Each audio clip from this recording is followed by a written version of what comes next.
و امام زمان عجل الله فرجه الشریف تشریف که میارن، انتقام کشته شدن امام پیغمبر خدا را از اونایی که کشتن میگیرن،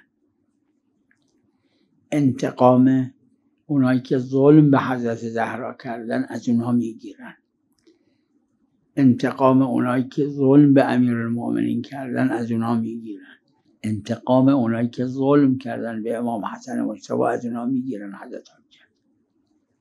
اما من ندیدم بالخصوص، نه تو دعای ندبه نه جای دیگه،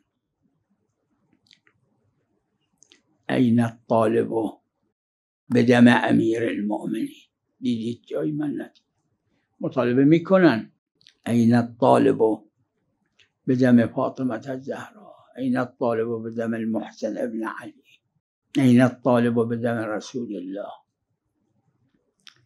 اما بالخصوص نسبت به امام حسین، این الطالب بدم المقتول به کربلا.